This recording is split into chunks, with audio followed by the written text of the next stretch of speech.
Tired of feeling tired? Done with diet culture? Overwhelmed by conflicting nutrition and fitness messages?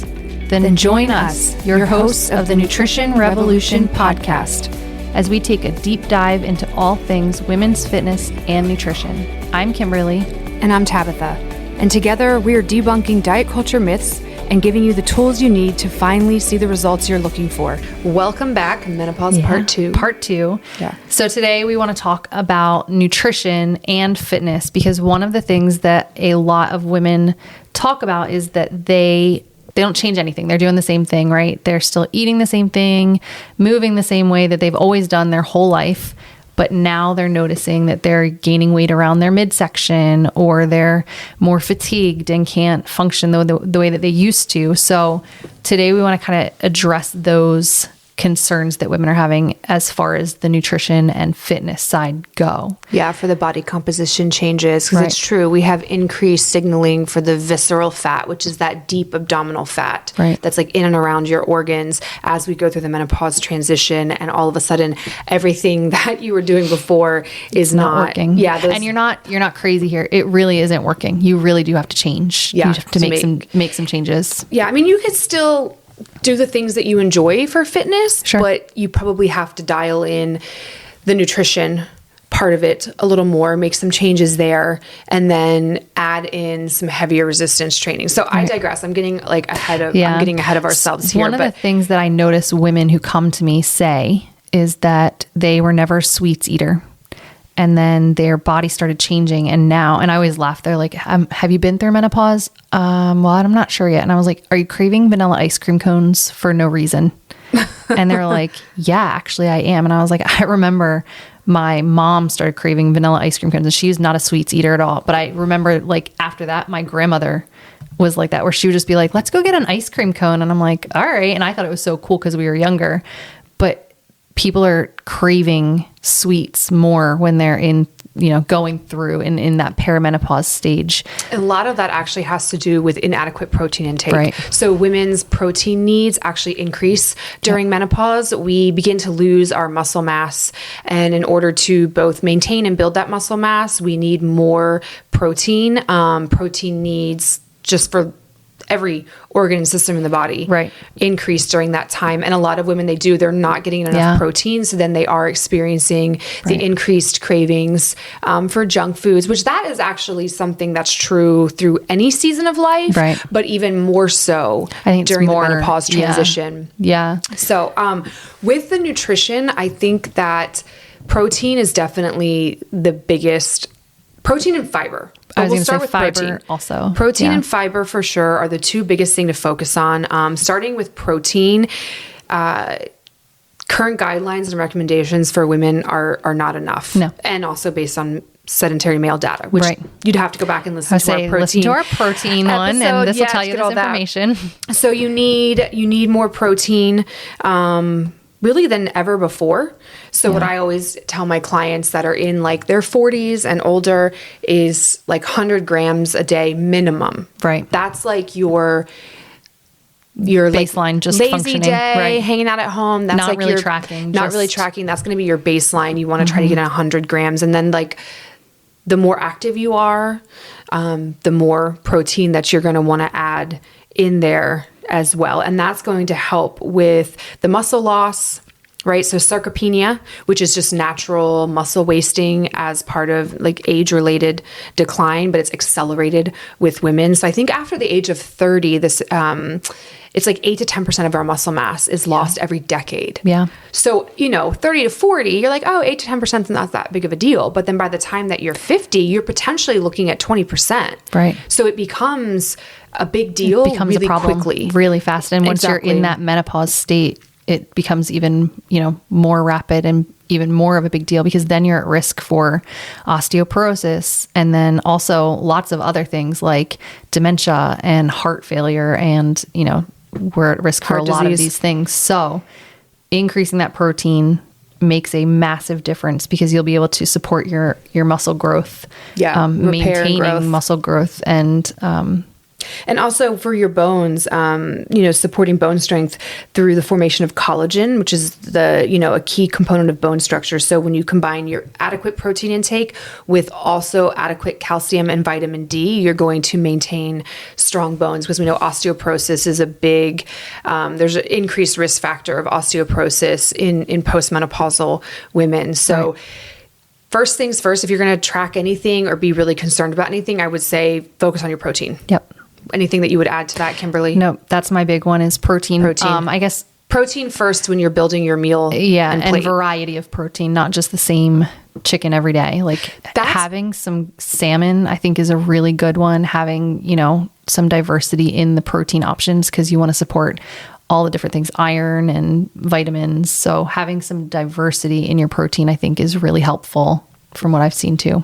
Absolutely. Yes. And it also so there are plant foods that have protein and fiber. So then you're getting, killing two birds with one stone there. But it makes it easier to get the protein that you need. Because one of the things recently, I had a conversation with a client and they were like, I'm really struggling to hit my protein target goal. Because I don't give everyone just a specific number. I give them a range that they can focus on. And she was like, I'm really having a hard time getting even in the low end of the range. And I'm like, well, what are you focusing on as protein sources? And she basically was just saying meat, animal products. And I'm like, no, there are so many plant foods, options. Rice, brown rice, oatmeal, quinoa, beans, all of your nuts and seeds, and your nut butters and hemp seeds. They all will contribute to your total protein intake. So once you stop viewing it solely as what animal products am I eating, which again, fill your plates with the animal products, the eggs, the dairy, all that. But don't be afraid meat. to sprinkle some seeds and stuff on your yogurts or whatever, because it adds to it. Absolutely. Granola will give you some good, couple grams here or there. And it may seem this quarter cup serving of granola with my Greek yogurt only adds 4 or 5 grams. But at the end of the day, it adds up. That's 5 grams that's now tacked on. So you can have a variety of protein sources. And you're not sick of just eating meat all the time. All the time. You don't have to. Yeah. Right. So mix in the fish, mix in the poultry and the beef and the pork, and then all the dairy products and those plant foods to make sure that you're getting enough protein and to make it easier to get that intake. Fiber. Getting in the fiber. Lots and lots of fruits and veggies. Getting in, again, seeds, things like that. Chia seeds. I use a lot of chia seeds. Yeah, it's 9 grams of fiber for 2 tablespoons. I also started adding in, just to kind of test, because I am if I'm going to tell a client to do it, I also want to make sure that it works. So I started adding in psyllium husk fiber. Oh, psyllium husk fiber? Okay. And I started adding it to my smoothie. Gluten-free sourdough. Oh, that's good. You bake it in. Okay. Yeah. So I just started adding that in just to see if I can get my fiber up higher. How is that with the texture of it? Because I know when I do the ground flaxseed and the psyllium husk meal or whatever, it's a very thick, viscous liquid very quickly. This is a blend that I bought online. Okay. Trying to think of maybe Menolabs. Okay. I'll have to double check. And so it's very just like a collagen powder. You don't even notice it. You can just mix it right in, and it's great. It's been really helpful. I've noticed digestion has been better. I don't have that bloated feeling often. So it's been really helpful to add that in. So there's other options of just, like we said, getting a variety of different things. If it's hard for you to eat fruits and veggies all day and you're just sick of eating salad, grab some fiber to add into what you're already doing. I think, nutrition by addition is what you always say, right? Yes. Find things that help you add in protein and fiber to what you're already doing. If you like your yogurt, add in some of those nuts and seeds. If you do a smoothie, add in, my smoothie has collagen powder and protein powder, and now this, creatine. And then sometimes when I add this fiber in, so, to my smoothies, I always do chia seeds, hemp seeds, and ground flaxseed. Right. And that gives the hemp seeds for protein, chia for fiber, ground flaxseed for omega-3s and fiber. Yeah. And I just keep my ground flaxseed actually in my freezer. because it'll spoil once you grind it up. So I just Yeah. keep it in my freezer and it stays like that forever. I freeze everything for my smoothies. Yeah, me We've too. talked about that before. Yeah. So fiber, general recommendations are 25 grams a day, but the more the better. I will tell listeners that as you begin, if you are someone that like you sit back and you evaluate and you're like, oh, I have a low fiber diet and you want to increase it, like just be warned that gas and bloating and discomfort is a very normal part of the initial response. GI Just like when you add increase in fiber. If you increase your water, you're going to pee more. With increasing your fiber, your digestive tract is going to start moving and functioning. And But so it can be painful. The gas and the bloating can be really painful. So I always tell clients, make sure that you're drinking enough water with the increased fiber and then do it gradually. Like don't try to go from 10 if grams you're going from like less than 10 or less grams a day, and then all of a sudden you're like, oh, I'm going to go to 25 plus. Like I can tell you that after a couple days, you are going to be bent over in pain. Right. Like the gas is going to be real. And in that case, maybe take a gas X to help, but gradually. So if you're looking in like, oh, my usual intake is 10, like maybe next week I'm going to work on like 15 grams and then just slowly kind of build up to there, because your GI tract isn't meant to. Your microbiome will adjust. And I don't know if our listeners are aware of this or not, but fiber is food for the bacteria in your gut. And you need those buddies in your bellies. That's what I always told my kids when they were little, about the buddies in their belly. But all that bacteria, fun fact, did you know that the greatest concentration of bacteria on Earth exists in the human gut? No, I didn't. Several pounds Interesting. worth. The average adult has about 3 pounds of microorganisms in their gut. That's crazy. And they provide so many benefits. Right. We know this, and that's a whole other podcast episode. But they feed on the fiber. So the fiber, oligosaccharides, so a non-digestible complex carbohydrate, it passes through the stomach, and the gastric acid is not broken down, and it gets into the gut and your intestines, and then the bacteria feed on it. And the byproduct of that process is increased gas and bloating. But the beautiful thing is that as your body adjusts to the increased fiber and as your gut microbiome changes favorably, the gas and the bloating, the discomfort settles. And then you get to the point where you don't have it. that anymore, and you have really beautiful, healthy bowel movements and bowel habits.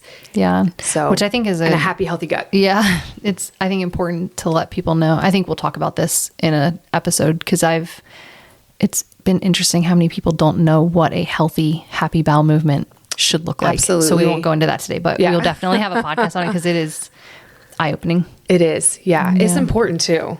Yeah. So definitely, women going through the menopause transition need to focus on the protein and the fiber.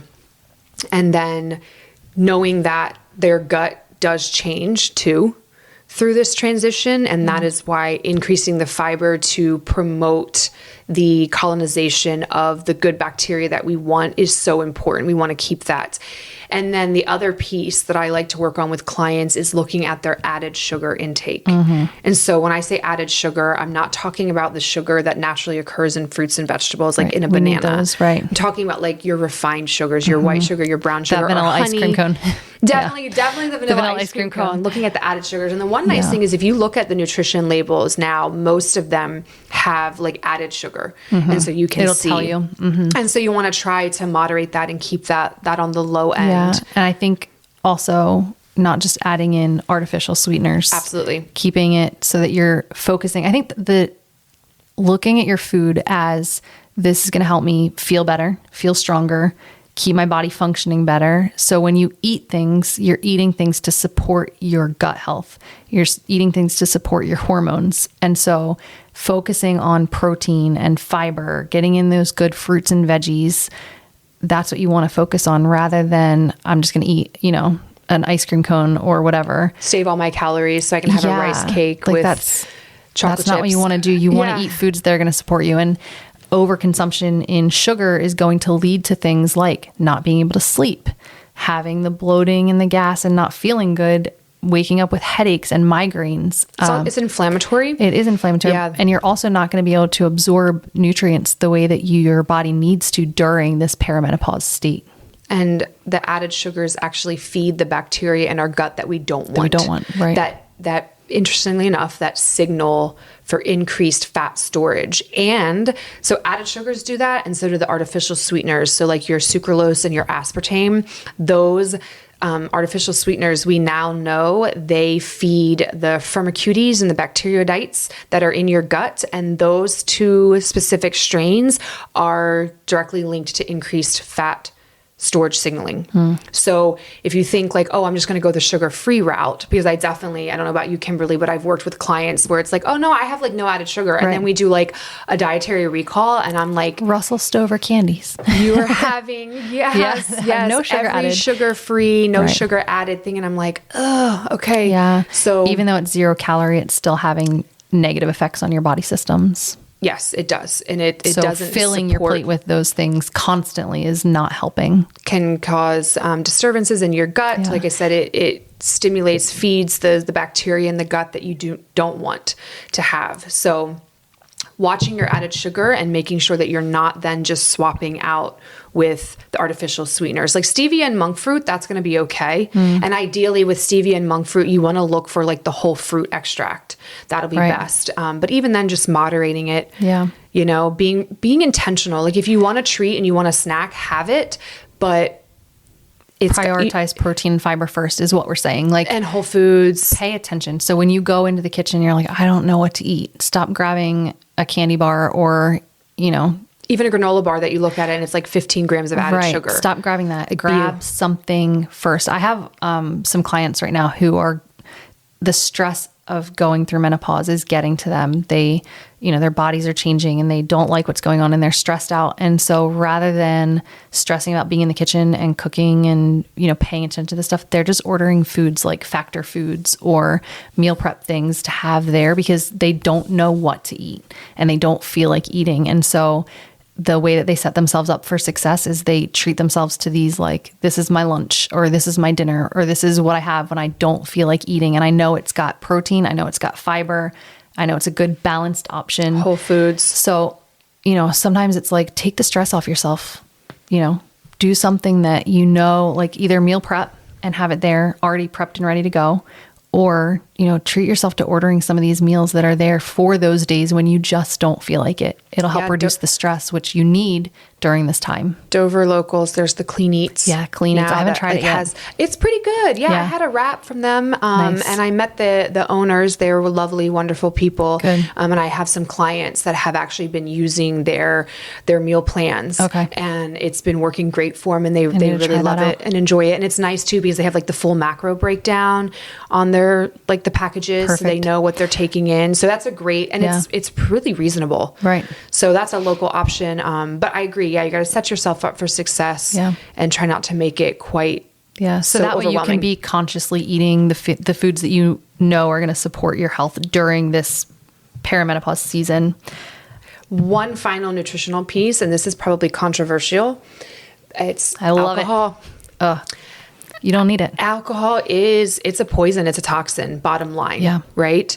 There is no known safe intake for brain health. No. And it's disrupting your sleep. Yeah. Oh, absolutely. That's disrupting your sleep. Like, I feel like every woman that I've worked with that does drink alcohol will be like, yeah, no, I know if I have more than one glass of wine, like I'm not sleeping. Right. Especially the clients that are like in their 40s and older. I have a lot of clients who had in the past had like their nightcap. Like I just like to, at the end of the day, have a little bit of wine or have a little bit of this. And then they were waking up at, 3:00 in the morning and they don't know why. I'm like, your blood sugar levels are dropping. Like that's because of the alcohol. Stop having the alcohol, replace it with club soda or something else. Like you can get a little nightcap of something else, but not alcohol. It is amazing how many people get results by getting rid of alcohol. Yeah, cutting alcohol out. Did you know that alcohol is the only drug that you have to explain why you don't use it here in America? It's true. The drug in America that you have to explain when you tell people you don't drink. Yeah. I get more like... Were you an alcoholic? Like clearly, exactly that must be the only reason why you no longer drink. It's either you are one or it was in your family. You're a recovering alcoholic or it runs in your family. Yeah, when that's so true. When I quit drinking, it was... Oh, did you have a problem with it? Yeah. No, just didn't want to do that I have a problem anymore. with the fact that it makes me feel terrible and that it's so awful. It's not good for me, but I mean, people do love it. And that's, to each their own. Everybody has but their if you're things that they love. struggling with your weight during perimenopause, or you're struggling with sleep and anxiety, just feeling awful, not having energy, try it, get rid of it. And you're see someone what that happens. drinks alcohol regularly. Yeah. Right. Like, I think if you're someone that's like, I have maybe 1, maybe 2 drinks a week, this isn't necessarily for you. Yeah. But if you're having someone that's something like every every night, day or every other day, like maybe examine that and really consider cutting that out. And to be honest with you, a hard truth, like if you have body composition goals, if you want to lose weight, if you want to improve your body composition and you're regularly drinking alcohol, you're cutting your nose off in spite of your face. Right. Like full stop. Yeah. So you're better off without it. And there are lots of options, mocktails, things that you can try, that you can have something that's not just water, so that you can drink. I switched to, when I quit drinking, I switched to kombucha. So if we were going out. Do you know I've never had that? You've never had kombucha? I've never. Really? I've never even tried a sip. I'm not against it. I love kombucha. Doesn't it have alcohol in it? I thought it was so it's fermented. So just like sourdough, like it's fermented. Okay. So here I am uninformed over here. Like, okay. So I quit drinking and I would go find kombucha. Like some of the places we would go would have like a kombucha on top. It's like a carbonated juice. It's tea. So kombucha is tea. Okay. And it's has a SCOBY. So there's like bacteria in it. That's the fermented, like the good bacteria. yeah. Gotcha. So you got that fermented, and then it's basically like a fermented tea. Interesting. Yeah. Maybe I'll try it out. So I would good. have. You like it? I love kombucha. So we would. I've brewed my own. Like I love fancy. it. So I would have that instead. That was my little treat instead of having the alcohol, and it really helped me kind of wean off of the craving or like the missing out part of drinking. Being with, yeah. So there's options. My husband never drank. And so when he has to go to like his business stuff, he will have like a club soda and lime and walk around with that. And no one knows he's not drinking. Yeah. I'll just sometimes just straight up order a soda. Yeah. And I'm over here saying like, don't have artificial sweeteners. But that's just proof that there's a time and a place. I was just going to say, you can have a treat if you want to. It's just more of this, make sure you're being conscious about what you're eating. Because a lot of times when it comes to, I can't lose weight, or I've noticed during perimenopause that I'm gaining weight in the middle, you probably aren't even consciously eating. You probably are going through your day without even knowing what you're putting in your mouth. So what we're trying to say is pay attention, prioritize protein and fiber and hydration, and then do these other things like cut out or reduce alcohol, cut out or reduce the processed sugars. Added sugar. Yeah. I mean, I'm not going to lie. Sometimes when we've gone out with friends of ours that do drink, I will get a diet soda. I'll get a Coke Zero. I'm not above it. I like it.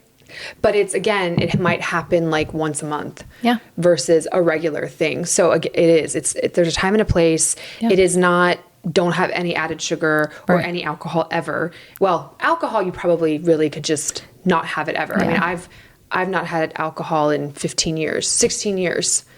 And I don't miss it, but that's just me. Yeah. I never really loved it that much to begin with. I know some people really do. Right. So finding a way to moderate it. I feel like I'm rambling now though. So what was I saying? Nutrition. So that's basically it for nutrition. Pay attention to what you're eating. Yeah. Be mindful. Prioritize protein and fiber. Hydration. Watch your added sugars and try to avoid swapping out added sugar for the artificial sweeteners. So again, that's your aspartame and sucralose. And then, I mean, if you're someone that doesn't care about the alcohol, just cut it out. Yeah. And that's good. So see how you feel. That's what you can do for your nutrition. As far as fitness goes, I think first, like if you don't work out at all, now's the time to start. Yes, absolutely. Let's get to it. And I don't mean get on a treadmill and start running. Like that's not, I want you to start resistance training, getting in some heavy lifting. Your body needs it. Your bones need it. Your muscles need it. And when you're in perimenopause, we start to lose that bone mass. And so you need to start training as soon as possible. Yeah. Well, so not only do we lose bone density, but it's the muscle mass. And so interesting. So if you listen to episode 1 of menopause, we know that the issue is like the flatlining hormones. So estrogen and progesterone are declining. They're packing up shop to eventually head out and they're not even going to look back, right? So, and estrogen is involved in every organ and system of a woman's body, especially muscle. Right. And so what happens, there's muscle proteins, myosin and actin. And when you are in like your 20s and 30s, before you're getting into perimenopause and postmenopausal season of life, myosin and actin, estrogen mediates the crosstalk between, think of them as like a ladder that's coming together. So when you apply force to your muscle fibers, so when you're lifting something heavy, myosin and actin get a signal from estrogen to contract and to come together and to create that like strong muscle contraction. And as estrogen begins to decline and go all over the place, show up, not show up, and then eventually leave Disappear. for good, we no longer get the same stimulus and signaling for that strong muscle contractile force. But the good news is there is something we can do. And that's where the heavy lifting and resistance training comes in, because what we need is we need to now get the central nervous system to compensate for estrogen. And we do that through heavy lifting. I'm talking like 6 reps max. Yeah. Right? So if you're doing Heavy. like 10, 12, 15 reps, it's not heavy enough. Right. So 6 reps of like, 80% probably of your max for 4 to 6-ish reps. And what that will do is that will force your central nervous system to send the signaling for the stronger contraction, muscle contractile force between myosin and actin that estrogen used to mediate and is no longer, if hopefully that's making sense. Yeah.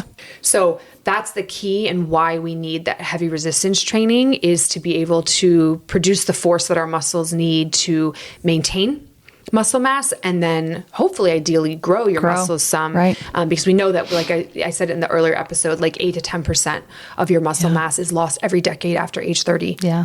So it's a big deal. Yeah, it is a big deal. In my gym, we do a lot of heavy lifting, and they always get on me because I'm like, was that heavy enough? How many could you have done? And they love when I ask that question, because they know what's coming next is, all right, let's increase it. And we just keep going up and up, and having that heavy days where it's just like, I'm exhausted and I've only lifted 6 times, or I'm exhausted and I've only done like 4 deadlifts. But that's when you know like it's heavy enough. So, yeah. And if you also need a like adequate rest. So when we get to that point where we're relying on the central nervous system to compensate for declining estrogen, in between your sets, you're going to need like 2-3 minutes to allow the central nervous system to recover and prep for more heavy lifting, to get that signaling between myosin and actin to do what they need to do to maintain the integrity of your muscles and your strength. So heavy resistance training. The other is HIIT, high intensity interval training. And this is not going to be your 60-minute boot camp class. That is not high intensity interval training. True high intensity interval training is going to be like done and dusted in 30 minutes or under.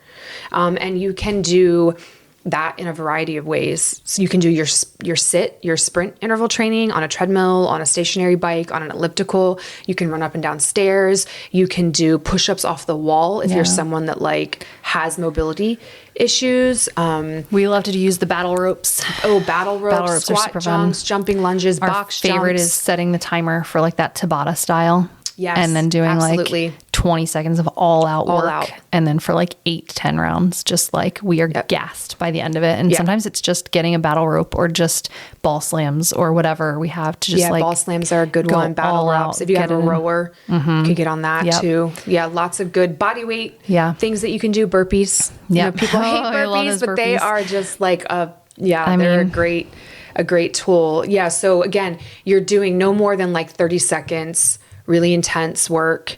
And then you're following that by some full recovery, like 90 seconds or longer as you move through your rounds to give yourself that recovery. And then adding in like the plyometric and the power training, which would be some of like your jump training to help with the signaling for maintaining the integrity and the density of your bones. Running alone is not going to do that. You need the multi-directional stress to have the signaling for the osteoblasts. Those are the cells in our bones that build muscle. So between adequate dietary protein, calcium, and vitamin D intake, and then that multi-directional stress on the bones will ensure that you're not losing bone density as you age. Yeah.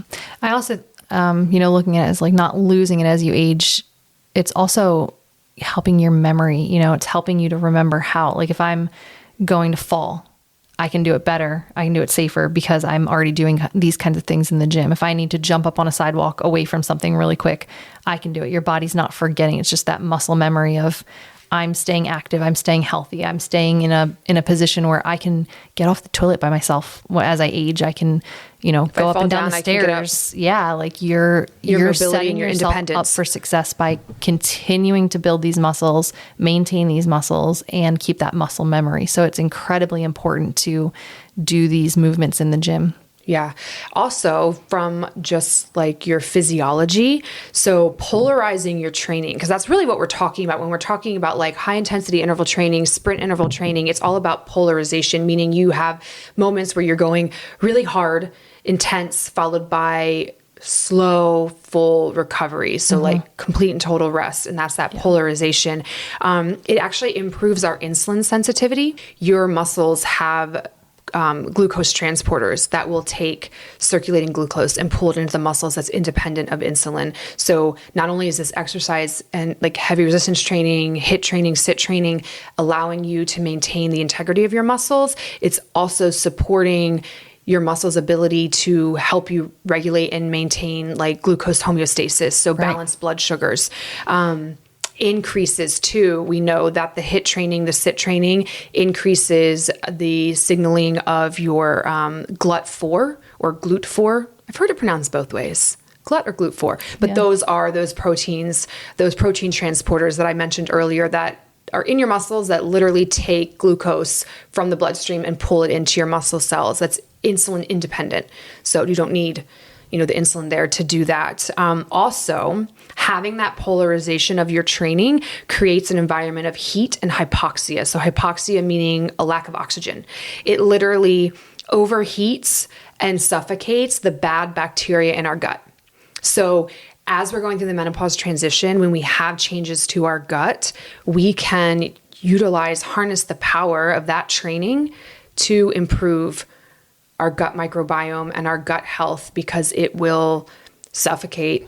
It gets too hot. It creates too much heat and hypoxia, lack of oxygen for those bad bacteria, those firmicutes and the bacteroidetes that I mentioned earlier that we don't want. And it'll get rid of them. Nice. Yeah, it's pretty fun, isn't it? That's fun. Like really amazing. Science is fun. Our bodies are fun. Like it's just so interesting to know all of the things that our bodies are capable of doing on their own, with some guidance and some work from us, putting in the effort. Yeah, and this regular exercise stimulates bacteria to improve the gastrointestinal barrier lining and estrone metabolites. So I don't know if we mentioned this in the first part, how like estradiol is the primary form of estrogen in our reproductive years. And then when we get into the menopause transition, it's estrone. And so as we have circulating estrone, excess estrone, like in the gut, doing this exercise helps to take care of or rid the body of these metabolites, which just further helps with decreasing the signaling for that visceral fat storage. Yeah. So a lot of benefits. I mean, if you're not currently exercising, honestly, you need to start. Yeah, you need to start. Start with something. Even if it's just like getting out for, right now we're doing a challenge where my clients are doing a 20-minute walk outside in nature every day, preferably first thing in the morning, just to get their bodies up and moving. And that is a lot. Also, I think talking about nutrition and fitness, we should also add in that during this state, you are way more stressed out. So you have to find things that are stress relievers, things that are going to help you to just kind of breathe and chill out and just take some time for yourself, because it is a time that you're going to feel, different. Things are changing. You feel maybe like people aren't understanding you. And so finding that time to just do something for yourself and to stress relieve. So maybe taking up yoga practice or breath work. I love doing breath work, cold plunging. Like that's my me time where I know like if I do these things, the other day I woke up and I was in the worst mood. I had a headache. I know my cycle was getting ready to start. And I told my husband, I was like, I really just want to sit in this bad mood for the rest of the day. Like I just am not feeling it. Like I don't want a life today. And he was like, okay, so you're going to cold plunge? And I was like, yeah, I'm going to cold plunge. And I got in and I sat in there for 7 minutes. It was like 30 degrees outside. It was freezing, but I knew like that's what I needed. That's my time to like de-stress. So finding something, whether it's joining a gym with a community, a good community of people, or hiring a coach who can motivate you and keep you, level-headed and getting in all of these things, or, taking up classes or finding breath work and meditation or prayer time, whatever it is that you need. Add that to your daily routine because it is necessary. Yes.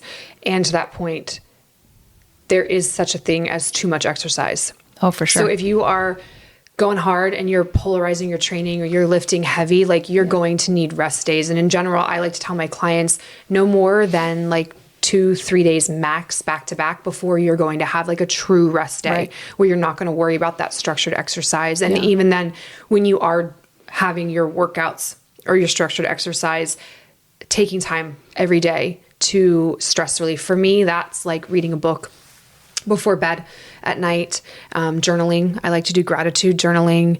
But yeah, breath work, meditation, yoga, going out for a walk in nature. I mean, there's so many ways that you can de-stress and help support a healthier hormone profile and bring cortisol down. I mean, even nutrition, eating whole foods. That's one thing that I tell people, that regular exercise and eating a whole foods diet is anti-inflammatory and stress relieving. Yeah, it actually decreases the stress on your body and supports your body. Better brain health. So at a cellular level. Yeah.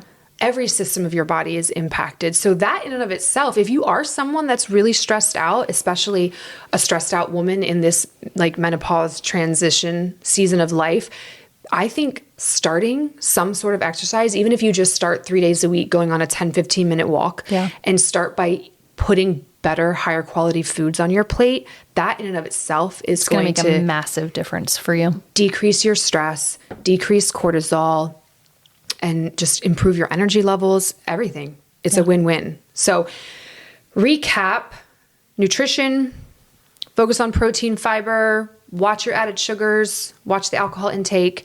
When it comes to training, we're looking for more polarization, more like really pushing it higher intensity followed by the low intensity for recovery. You don't need the like 60-minute, 90-minute, 2-hour grueling workouts. You can get it done in, 45 minutes or under. Right. More heavy lifting. Yeah. I'd say heavy lifting, you're going to not want to spend 7 hours in the gym doing heavy lifting all week long. No, you should be able to get that done pretty easily under an hour. Yeah. With a focused program. So give those tools a try. Give them space in your menopause toolkit and let us know how it works for you. Yeah. All right. Good luck. Thanks for spending your time with us. If you found this podcast helpful, we would love for you to share it with your friends and family. And don't forget to subscribe on your podcast platform. If you have nutrition or fitness questions you want answered on future episodes, we would love to hear from you. You can submit these questions to our email, thenutritionrevolutionpodcast@gmail.com, and follow us on Instagram @thenutritionrevolutionpodcast.